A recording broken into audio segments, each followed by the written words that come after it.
Soy Susana Mangana Porteiro, soy española, oriunda del País Vasco. Tengo 4 hijos, soy divorciada, profesora de estudios árabes e islámicos en la Universidad Católica del Uruguay, donde resido desde hace varios años. Bueno, yo crecí en el País Vasco, en el corazón del País Vasco, en la provincia de Guipúzcoa, en Mondragón, que es también el corazón de la cooperativa, una zona muy industrializada, en una familia gallega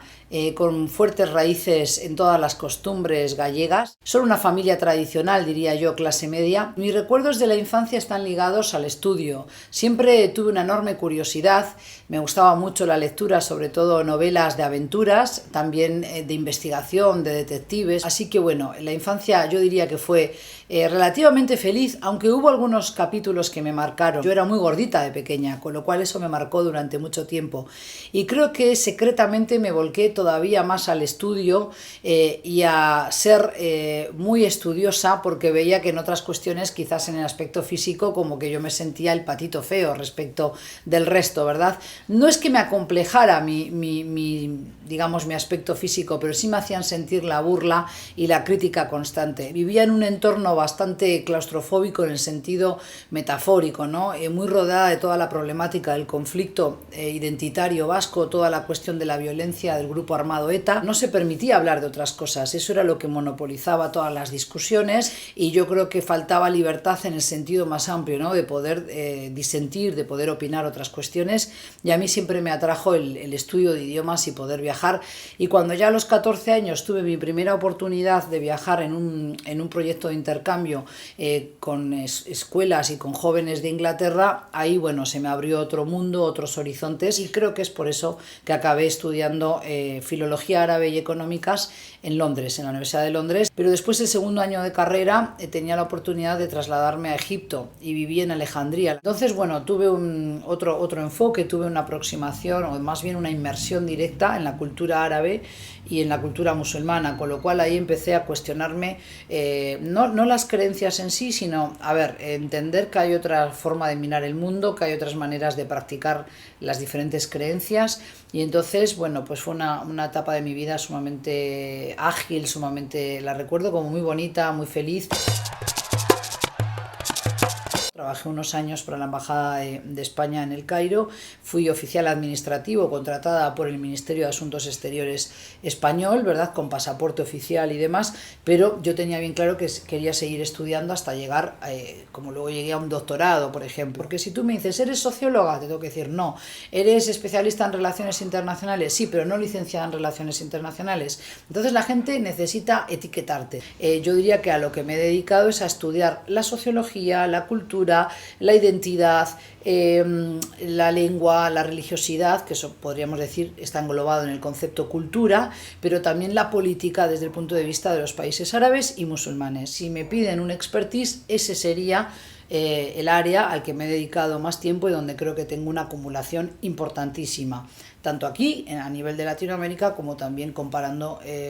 mi conocimiento con otros colegas de Europa o de Estados Unidos. Quizás, me animo a decir, al vivir en Uruguay, donde este campo no se ha trabajado y es prácticamente un páramo a nivel académico, hasta ahora al menos, yo me veo obligada a no especializarme en una sola región de las que mencioné. Es que yo tengo que poder contestar a la prensa cuando me llama acerca de Afganistán, acerca de la corrupción en el Líbano, pero también qué va a pasar en las próximas elecciones de Irán. Entonces yo tengo que tener una mirada amplia y sobre todo ser curiosa y tener una vigilancia académica sobre estos temas, y eso me encanta. Me gusta combinar mi faceta de empresas, economía, con el estudio de las culturas. Un aspecto que me parece importante destacar es que mi actividad docente, pero también mi colaboración constante con distintos medios de comunicación, tanto prensa gráfica como también radio y televisión, lo que me permite es desentrañar mitos. Creo que todavía tenemos una percepción y un imaginario colectivo anclado en la idea del exotismo cuando miramos a Oriente Medio, pero también sobre todo una mirada bastante simplista acerca del mundo y el universo femenino, el mundo de las mujeres, tanto árabes como musulmanas. Y si bien es verdad que los medios informan acerca de situaciones muy dolorosas, muy difíciles de tragar con nuestra mentalidad, no solo europea, sino occidental, posmoderna del siglo XXI, también es verdad que nos falta como la tira, el negativo completo de esa imagen, tenemos solo como algunas instantáneas. No es justo hacia un montón de mujeres que también reivindican su derecho a seguir siendo mujeres musulmanas, creyentes, practicantes, respetuosas de los códigos islámicos y por tanto de su fe y de sus valores, con lo cual yo creo que falta sobre todo un poco más de humildad de parte de Occidente, de parte de nosotras mujeres, y comprender que hay distintas maneras de defender también la emancipación de la mujer y que no necesariamente nosotras tenemos que imponerle a otras qué modelo seguir. Cuando hablamos del mundo musulmán estamos hablando de 54 países, con lo cual la realidad de tantísimas mujeres no puede ser toda igual. No es lo mismo ser una mujer urbanita de Túnez o de Marruecos, habiendo cursado estudios terciarios, que ser una campesina en las estepas de Kazajstán o de Afganistán, o por ejemplo una campesina en el Alto Nilo. Creo que esa pereza intelectual de reconocer que hay un universo femenino mucho más amplio del que nos han contado en el relato discursivo de los medios, sobre todo el dominante, yo creo que eso, hay estudios acerca del discurso decolonial y demás, todo eso está muy bien, pero es para una élite académica a la cual yo por lo general no suelo dirigirme. Es decir, a mí me parece que mucha gente sigue hablando para los convencidos. Me gusta mucho el contacto con el espectador, que no necesariamente tiene que ser una persona súper formada o tiene que tener una licenciatura. A mí me gusta poder acercar esos otros mundos, y en ese sentido, bueno, pues estoy abocada en las clases y a través de mi colaboración en los medios a derribar esos mitos, a poner una cuota de mesura, de equilibrio y sobre todo a hacer pensar. La gente tiene que poder reflexionar por sí misma y entender que todo lo que nos cuentan en los medios no es la única verdad, que hay otras instantáneas, esa tira de negativos que nos la han dado muy cortadita y que tenemos que juntar ahora. Y también quiero decir esto, hay muchas mujeres musulmanas que resienten su condición y que están trabajando para también obtener más derechos, que muchas veces esos derechos están contemplados en las constituciones de sus países o incluso en el Corán, en las Sagradas Escrituras, porque el Corán no dice que a la mujer no se le puede permitir el acceso a la educación, lejos de ello, pero después es la interpretación interesada que le dan los hombres y las mujeres en la sociedad, porque también hay que reconocer que muchas mujeres, producto de su propia formación, de su propia vida, cómo han crecido, con qué modelos masculinos, femeninos, acaban también proyectando machismo en la familia, es decir, cuando crían a sus hijos, cuando los educan, ¿no? Yo no he sentido una discriminación abierta por ser yo mujer, pero sí es verdad que el famoso techo de cristal está. Es muchas veces muy difícil de poder probarlo, ¿no? Porque, claro, si tú vas y dices, no, pero mira que yo ya tengo una formación y una experiencia vital y una trayectoria académica que ameritaría para que me tengas en otro tipo de cargo gerencial, siempre le van a buscar la vuelta para decirte, no, pero no es porque seas mujer que no te ponemos, es porque, mira, hay otras mujeres que están dirigiendo tal decanato o tal otra dirección, es porque, bueno, tú estás viajando siempre o porque tú tienes esta otra mirada hacia el mundo musulmán y estamos buscando a alguien, por decir algo, de empresas o de competitividad. Yo creo que finalmente sí que hay todavía techos de cristal aquí en Uruguay, cuesta romper algunas barreras. Claro que llegan mujeres, claro que hay muchísimas mujeres en la academia y profesoras tanto en las universidades públicas como privadas, pero ciertamente hay que estar muy activa, muy constantemente reclamando esos espacios, porque todavía hay una mirada que dice, bueno, pero ¿y cómo haces cuando viajas? En mi caso, por ejemplo, ¿cómo haces con tus hijas cuando viajas? Y yo digo, esa pregunta me la hacen porque soy mujer, si fuera hombre no me la harían, no me dirían, ¿y tú con quién dejas a tus hijos? Dan por hecho que el hombre tiene ese punto cubierto con la esposa, con una madre, con una abuela, y entonces cuando esa pregunta te la hace una compañera, una colega, o te la hace, por ejemplo, una periodista, dices, aquí algo pasa, todavía no hemos superado eso, ¿no? De la idea de que es el hombre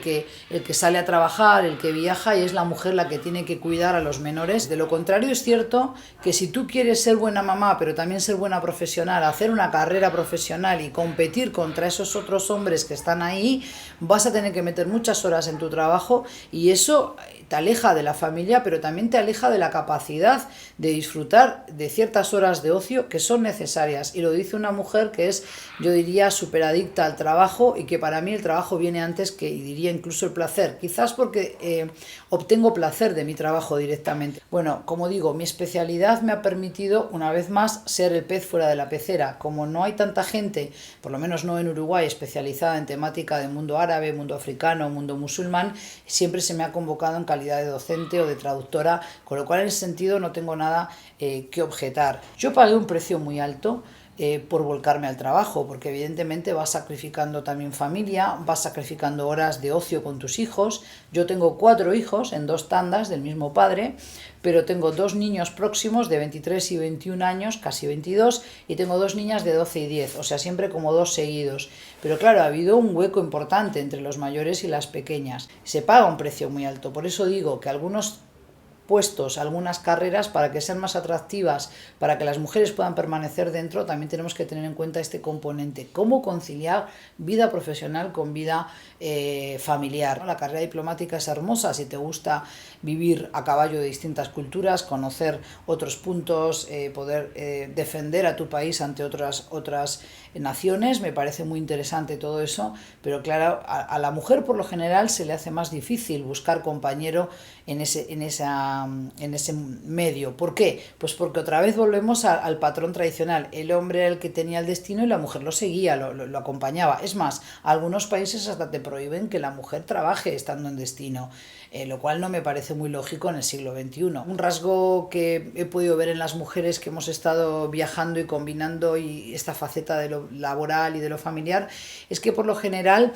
somos mujeres muy guerreras, muy aguerridas, que podemos ir al frente, que podemos hacer varias cosas a la vez. Los hombres como que son más, diría,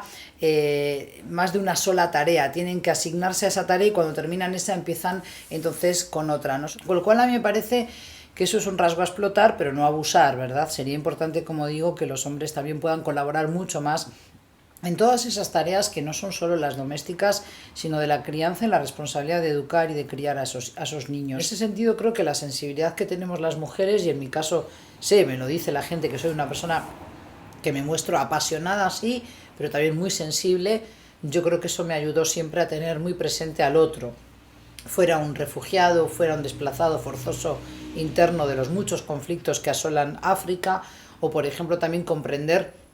por qué alguna joven quería llevar el pañuelo y no quería que le diera un beso a un compañero de facultad, o por qué otra no llevaba el velo y quería probar una cerveza cuando su religión le dice que no. Es decir, obviamente que cada uno tiene su corazoncito y su opinión sobre muchos temas, pero a mí esa sensibilidad, esa mirada, como digo, curiosa y atenta a otras culturas me permitió ponerme en la piel del otro y no juzgarlo y no estar siempre creyendo que mi manera de vivir la vida y la feminidad era la única que era posible. Me interesa mucho ese contacto con otras mujeres tan diferentes a mí pero a la vez tan iguales, porque son también mujeres aguerridas que trabajan, que defienden su hogar o que defienden la pequeña huerta chacra que tengan que cuidar, que educan a sus hijos, que buscan lo mejor para ellos, y en ese sentido creo que tenemos muchos puentes que nos acercan más que nos alejan. Tenemos que construir juntos ese mundo en el que todos podamos sentirnos bien juntos y no es nosotras por un lado, ellos por el otro, o ahora nosotras vamos a reivindicar esto y ustedes tienen que estar sometidos en este área. Por ejemplo, como dije antes, hay también muchos varones, y conozco algunos casos cercanos, que sufren mucho porque no pueden tener un contacto más asiduo con sus hijos, y ahí me parece que las leyes tienen que ser muy cuidadosas, que lo que tiene que prevalecer siempre es el bien del menor, y los niños por lo general lo que quieren y son felices, así me lo han demostrado los 4 que tengo, es cuando ven al padre y a la madre bien, cuando pueden estar bien con los dos, sea juntos o por separado, pero cuando ven que los padres no están haciéndose la guerra y ellos, que se dan cuenta de todo porque son muy perceptivos desde muy chiquitos, quedan como rehenes de esa situación. Y sobre todo que a veces pensemos que hay niños que no pueden expresar lo que sienten porque tienen algún otro tipo de síndrome o de otra capacidad que no les permite expresarlo con palabras como otros niños, con lo cual ahí es doblemente peor esa situación. Entonces yo quiero un mundo donde las mujeres sigamos avanzando porque nos corresponde ese derecho, porque ya hemos dado buena muestra de lo capaces que somos, pero sin que eso signifique negarle el derecho a los compañeros que tenemos en el camino, a los compañeros de clase, a los amigos con los que vamos a facultad o a los colegas en el trabajo y después a las parejas con las que elijamos vivir. Lo tenemos que ir haciendo porque creo que las nuevas generaciones eso lo van a ir respirando, lo van a ir olfateando, lo van a ir masticando desde chicos y va a ser posible. It's very important to ask new questions, even if you don't have the answers.